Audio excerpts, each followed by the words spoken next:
Welcome to Theory of Pets. I'm a passionate pet owner with a drive to help others like me uncover the truth about the pet industry and what goes on behind the scenes.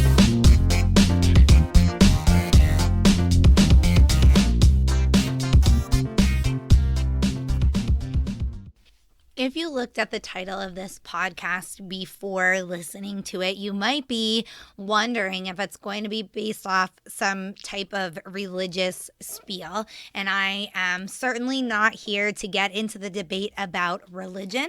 However, as humans, we do seem to have this need to believe in something, whether it's some sort of a higher power or some kind of a force like karma that just eventually makes everything right in the world. We believe in all these different things, and the term Dogtology was actually coined by a man named Jeff Lazarus.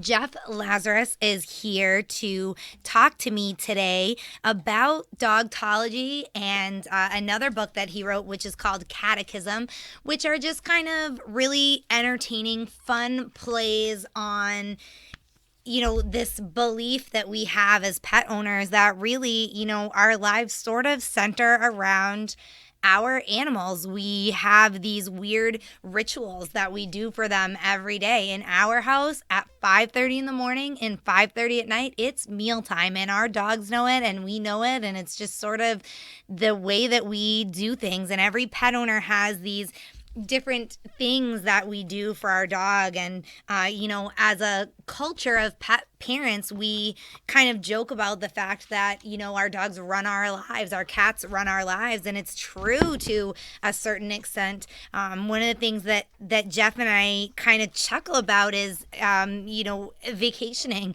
There are so many pet owners that can't take a vacation when their dog sitter's away because they only trust one other person with their pets. So, it just sort of in every little aspect of our lives, being a pet parent sort of takes part in every little part of our lives. So again, Jeff is here today to talk to me about Dogtology and where this came from. And we had a lot of fun talking about this book, which it's a really easy, humorous, light read. It's something that every pet owner can relate to. Dogtology and Catakism. If you are watching this on YouTube or social media, there are links below to our website, theoryofpets.com, where you can get on and ask any questions that you might have of me, or I can pass on to Jeff.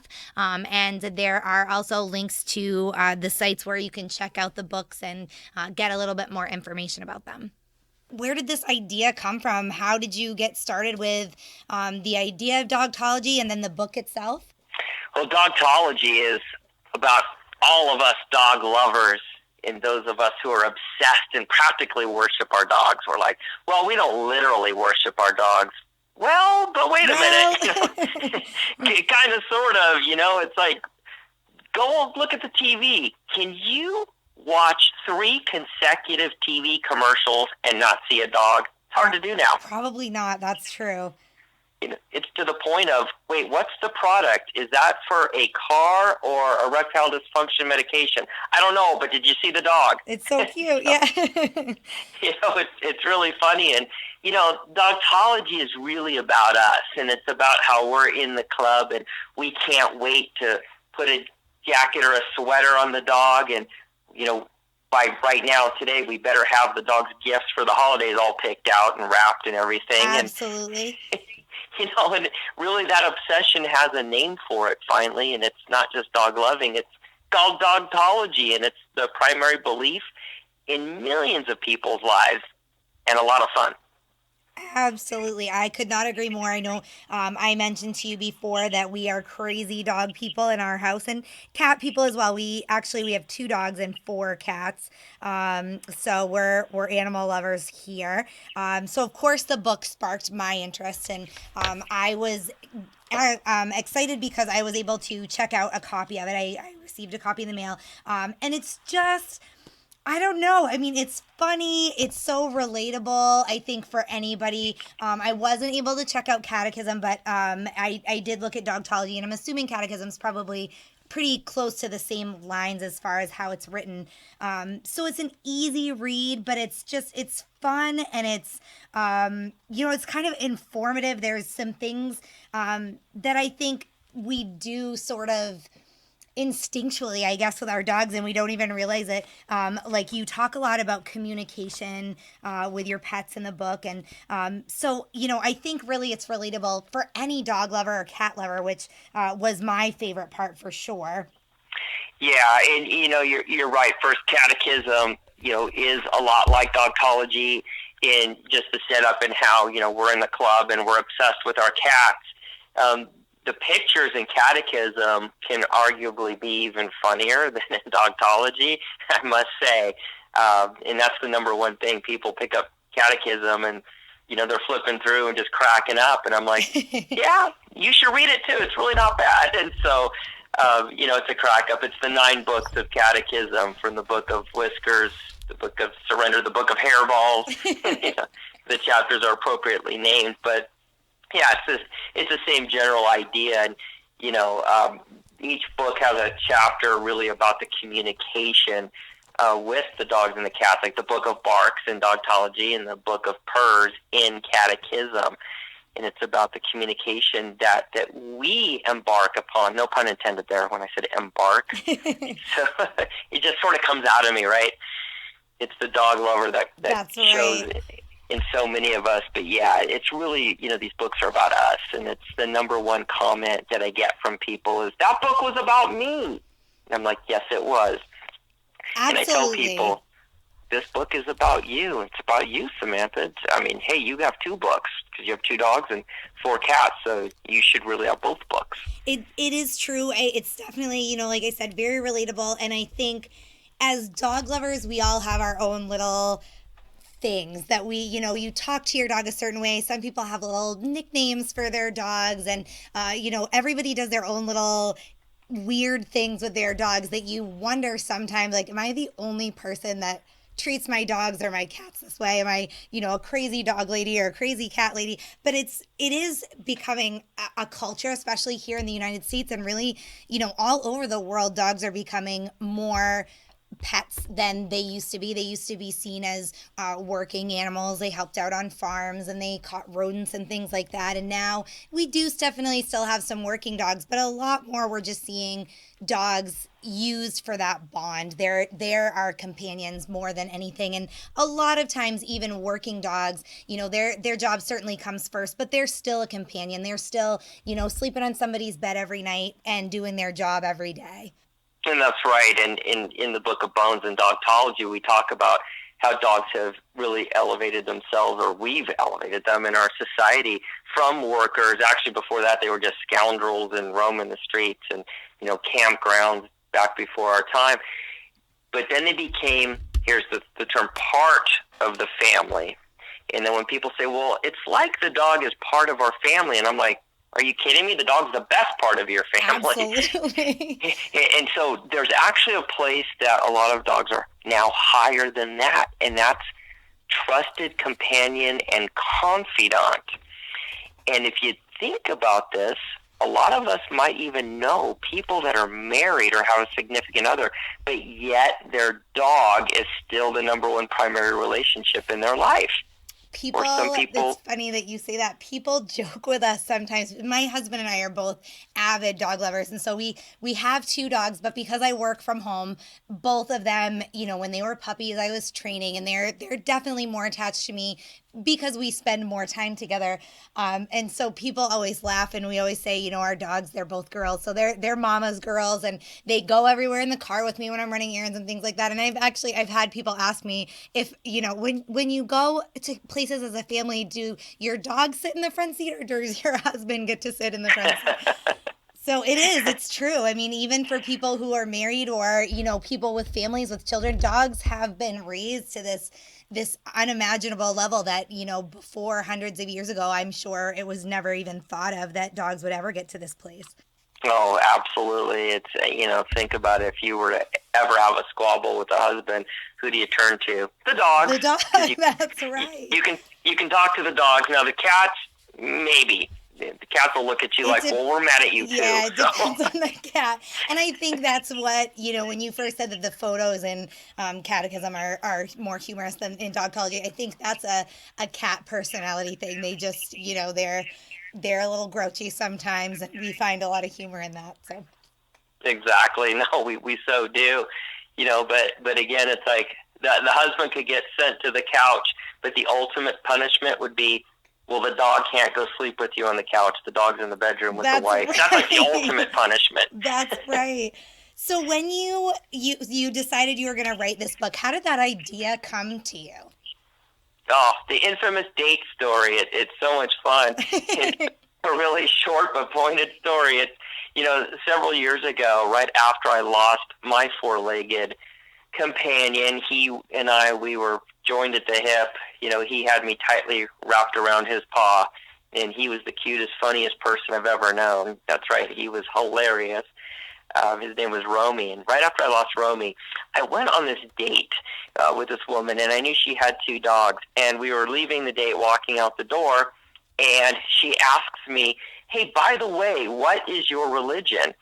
And I thought, well, now I was just about to say goodbye and actually probably not call her again, but that's another story.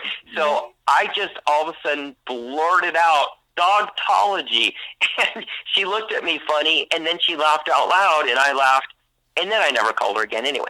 So, but years later, I was joking around about the topic, and I remembered, Dogtology is something I said, and one day it just hit me out of the blue, and I remember I ran to the computer, I typed in belief, and I looked at the definition of belief, and it's knowing something or someone to be true, and I'm like, well, wait a minute.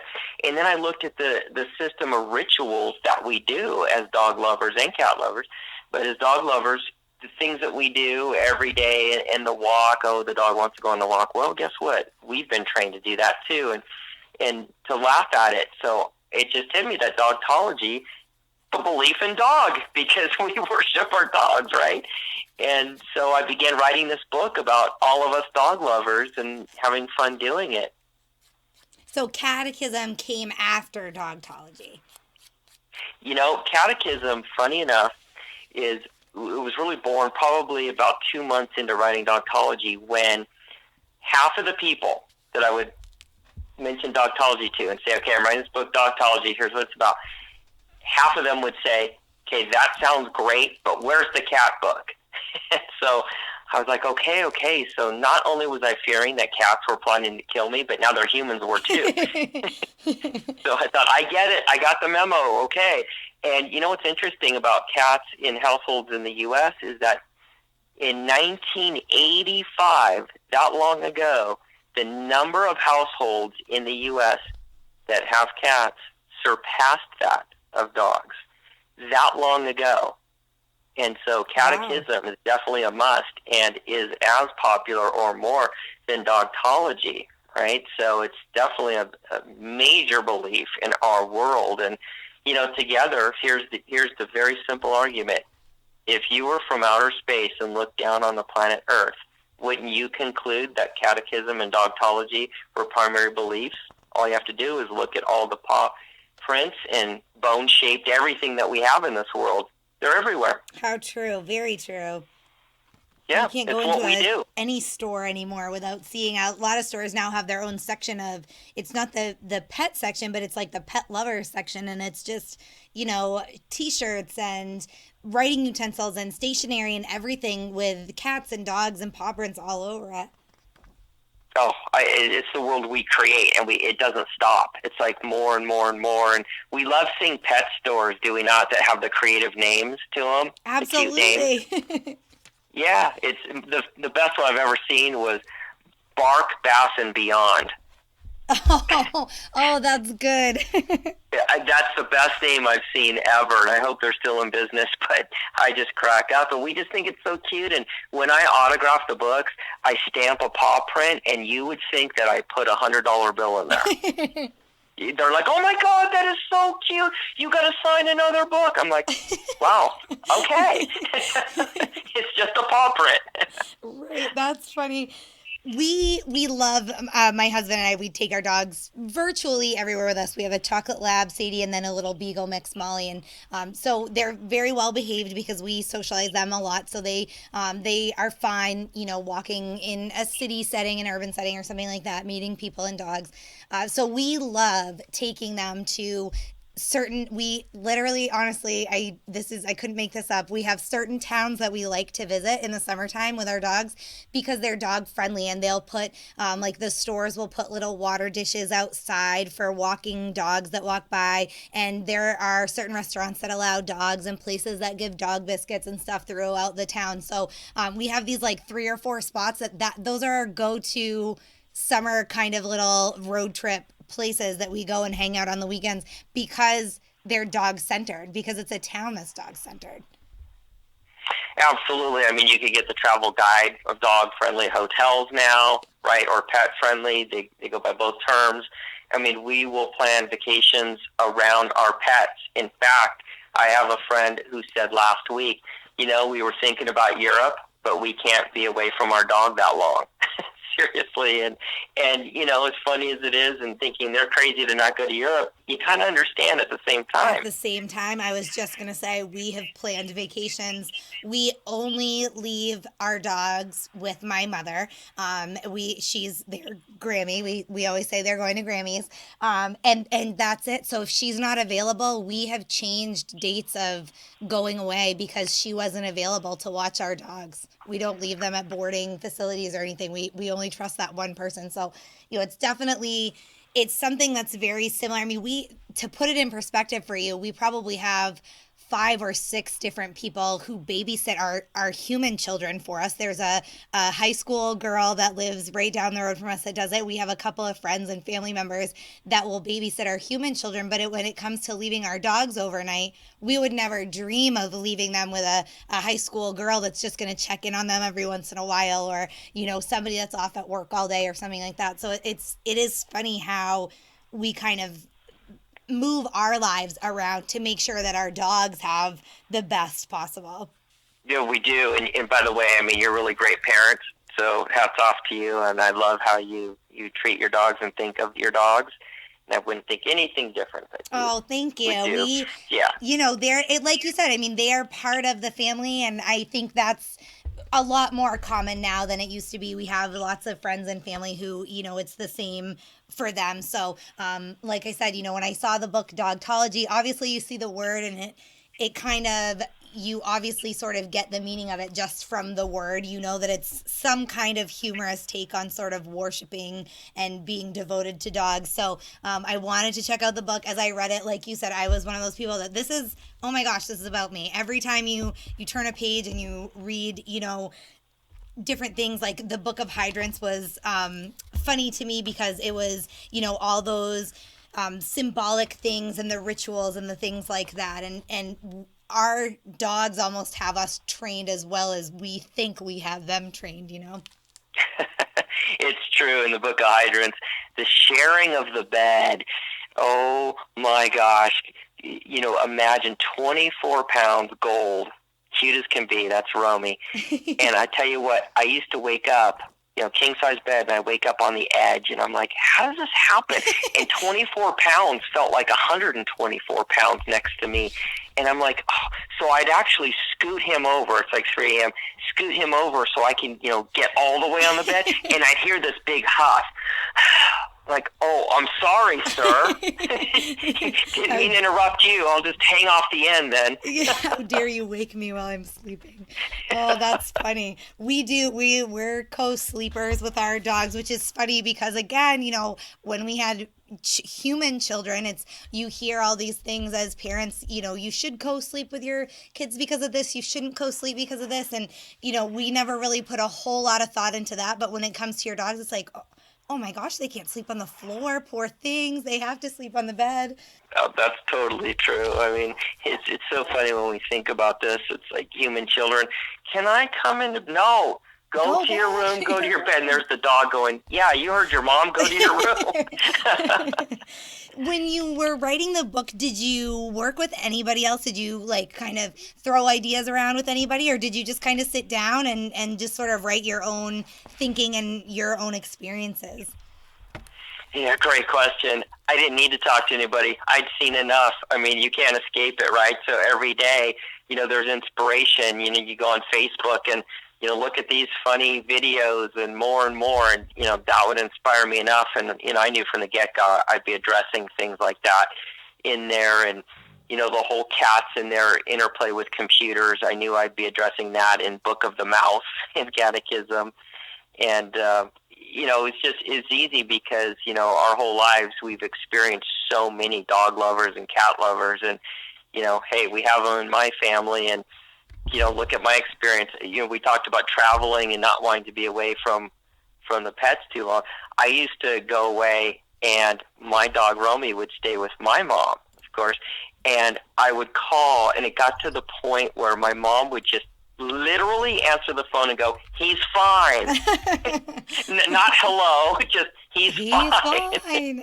And I'm like, "Great, I'll call you again in an hour, Mom." Right. No, you won't.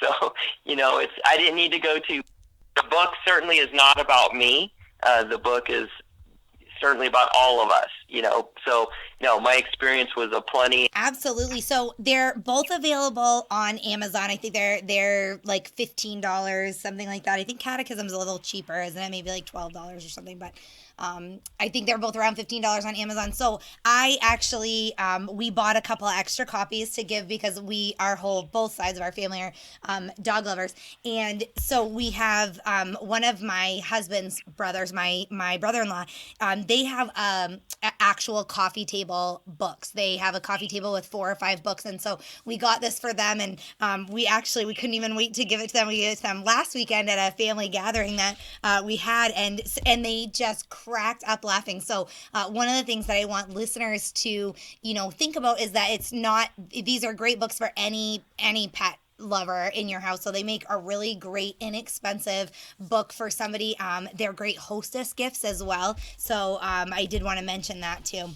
Sure, they're widely available. Major booksellers, Books A Million, Barnes and Noble, independent booksellers can get them in. Even Target, Walmart lists the books, and yes, Amazon, as you mentioned, not only can you order on Amazon and they'll deliver it, but this day and age they can deliver it under your pillow because they can get in now.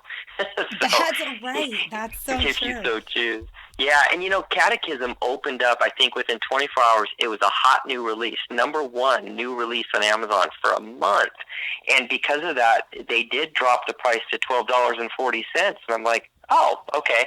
So I don't know why that is, but hey, we'll take it. Yeah, I thought when I looked it was a little bit cheaper, but either way, even if it goes back up to the 15, they're beautiful. One of the things I love is they're beautiful hardcover books, and like you said, the illustrations are humorous, but there's also some really good ones in there that you just, when you look at it, you think, oh my gosh, that's my dog or that's my cat. Like, they have that grouchy face or they're drooling for a treat or something like that.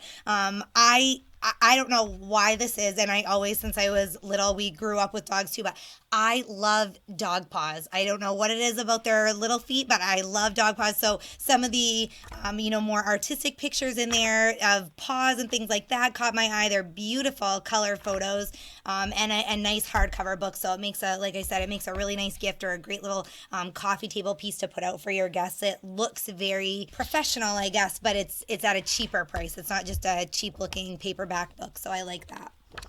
Oh, yeah. So we'll credit Skyhorse Publishing out of New York. They did a wonderful job. I mean, so solid covers. The pictures are amazing, and we had a great time choosing the pictures. Oh my gosh. I bet. Yeah. Did you find all the pictures online, or are any of them yours? So some secrets. A lot of them were online, and a combination of some unique things that we were able to find through some people. So we won't see Romy's not in here at all. Well, there is a picture of Romy in the back of Dogtology. Right, but not not throughout the book or anything like that. No, not at all. I do like the little section. I forgot about that you have that little section in the back about the author's dog, which was really cute too. Yeah, that's the only part that was about me. Just the one page was my experience with having the object of my worship Yeah, follow me. absolutely. Now, do you have cats? Have you had cats in the past? Oh, I have. Oh, you I have. get So off that all that the time. Yeah. So I've had the experience of coming home and not knowing my status. Of am I loved? Am I hated? Oh, What's going so on? true. I didn't understand it for the first couple of weeks. It was the cat was not a little kitten. I unfortunately, inherited the cat later, so I didn't get the kitten stage. But yeah, I loved him, and I'd come home. I'm like, what did I do wrong? I don't understand. We were just cuddling and purring, and now you hate me. And and I joke about this in Catakism, of course, in the book of Catitude, and the chapter, the book of Surrender, where I point out clearly that it's just best that you just come clean and just render yourself a servant in your own home, because that is your life and you have chosen it. So embrace it, and your life will be that much easier. So true. That's funny. It is so much different being a dog owner than it is being strictly a cat owner. And of course, we have both. So we sort of have gotten ourselves used to it. But I did not grow up with cats. My dad was allergic to cats, so we never had cats as children. But when I moved out on my own, we have our own kids, and our oldest daughter begged and begged for a cat. And so both me and my husband were not that we weren't cat people, but we just didn't have the experience with cats. So we went back and forth on it for a little while. Finally, we caved on the cat thing. And a good friend of ours has a few cats, and she's been a cat lover forever and only has cats. So I asked her, we're going to go to the shelter and we're going to pick out this cat. What are some of the things that we should stop and get before we bring this cat home? And so she gave us a list of things, and she said, and I'm going to tell you this because she grew up with dogs and now only has cats. And she said, this is my advice for anybody who is new to being a cat person or a cat owner, and they've known dogs and had dogs. Dogs live to serve you. They want to please you. They are easily trained. They want to do things to make you happy. Cats are the exact opposite. You have to live to serve them, and that is what they live for, is for you to do their bidding. So I chuckled and I laughed about it then, and now of course we have our own cats, and like you said, we walk in the door every day and it's like, oh, are you gonna snuggle me today, or are you gonna hide in the basement and we're not gonna see you? And it depends on the day, if it's a good day or a bad day. Oh, totally true. A dog, you can lock a dog in the trunk of a car, and you better not, because a cat won't kill you. I will.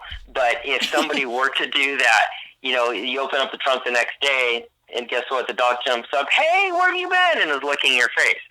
And it's just that relationship. It's just constant. The dog loves you. You know when you get home, that dog is going to be there jumping up and down. Or, it makes me laugh when the dog does laps around the living room. Yes. Oh, is that not the funniest thing when dogs do that? I love that. Me too. I used to always go faster, and egg them on, and then I'd be in trouble for doing that. But by the humans. But it's bad for the carpet. I'm like, who cares? He's so happy. Exactly, and it makes me happy. And and the cat relationship, of course, as we're talking about, is so totally different. But there's something psychological for the human there, I think, in those relationships with cats. It's like always striving for acceptance. We are, but we've accepted that. We accept that every moment of every day at home, we're going to be earning the respect and love from the cat. It's really funny. So true. You definitely have to earn it. I think that's the biggest thing that we've learned, is the difference between being a dog owner and being a cat owner, for sure. Yeah, oh, definitely. And in households, like yours, I mean, what's the ratio? 4 to 2? 4 cats.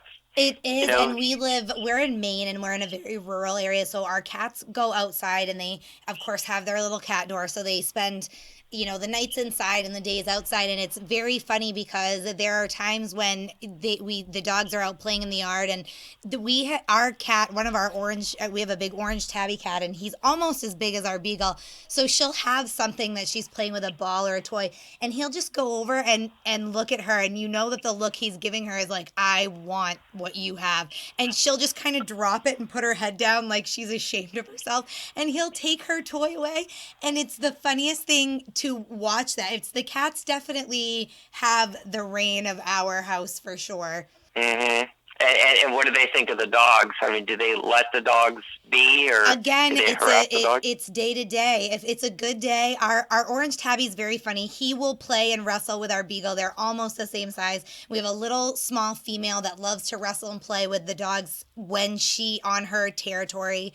When she wants to. And the orange one's the same way. Some days he'll wrestle and play, and some days he will steal their toys and just be terrible to them. And then we have one who hides from the dogs most of the time. And then we have another little female cat, and she is always up higher than the dogs and just looks down on them. And it's my husband always calls her the queen of the house because she likes to sit up on something and she looks down on them. And if they try and come near her and sniff her, she'll bat their nose when they try to sniff her. So Yeah, they've learned to kind of just stay away from the cats unless one of them wants to play with you, which is kind of what we do too. You just sort of give them their space, and if they want you to pet them, they'll come to you. Exactly. It's when they want. It's their terms. And it's like a dog. A dog's agenda is us. Like the dog says, so what are we doing? We're playing, we walking, we going to the store. What are we doing? What are we doing? Right? That's the agenda for the dog. It's us. But the cat's agenda is the cat's agenda. And we have to fit into that agenda. Absolutely. Right? Absolutely. Yeah, totally different. It's so fun. And the thing about whether it's a cat or a dog, and we're having this conversation, entering anybody else, like, oh my gosh, you should see what my dog does, or you should see what my cat did to our dog. And we're like, oh no, what happened here? And that's what this is all about. It's like, oh, well, you think your dog is cute, you think your cat's funny. Well, check this out. Well, my cat fell off a bookcase that's 6 feet high. Mine fell off the roof, like they're going to went up it. Right. And then got up and looked around and said, well, I meant to do that. So, we laugh about that stuff, but that's the society we're in, is we want to show off the dogs and the cats. I cannot tell you how many times we have been out with friends and, like most people, pull up pictures of their children. Oh, look at little Susie at her Christmas recital. We have friends who will say, oh my gosh, you'll never look at this cute little sweater that I got the dog. And they pull up on their smartphone a picture, or, oh my gosh, you'll never guess, our cat was in a box the other day. It was the cutest thing. And they pull up a picture. Or when you get on social media, how many pictures of people's animals when you're scrolling through do you see? And talking about where the books are available to, we'll make sure that anybody that's listening will have on our website, which is theoryofpets.com, and on Top Dog Tips too. There'll be links to the book if anybody wants to check out where they're available for purchase, and any your websites as well. We can link to those, so it's kind of quick. Anybody that wants to jump on there can just jump, and there'll be links to everything right in one place. Sure. There's Dogtology.com, Catakism.com. And you might want to have just those two. And if not, there's also JeffLazarus.com. And that's a site that's really about me as an author, the 3 books that I currently have out, and my author coaching program and agency that I run. Oh, that's great. I didn't know that you did an author coaching program. That's cool. Yeah, I do. And I'm now an agent and will be launching my own publishing label in the next month. Wow, fantastic. So do you have plans to write more books, or are you kind of focusing now more on the publishing side of it? Well, it's actually both. I can't stop, generating content and material. In fact, with Dogtology and Catakism, there's actually likely to be a 3rd book in that series. And here's a semi-spoiler alert. It's another 4-legged animal, wildly loved by the people, the humans that love them. That's as far as we'll go. But I've had a lot of people asking about it, and that's one I think that's by popular demand. It's come up enough that I'm listening, and I'm like, you know what, that's an interesting book. So I have some ideas for that. I have also other more self-improvement, business-related books in the works that are unrelated to this. But the favorite things right now for me in my world are Dogtology and Catakism, and I love them dearly. I just do. They were so much fun to write, and I'm glad that people are happy, and I just love seeing that.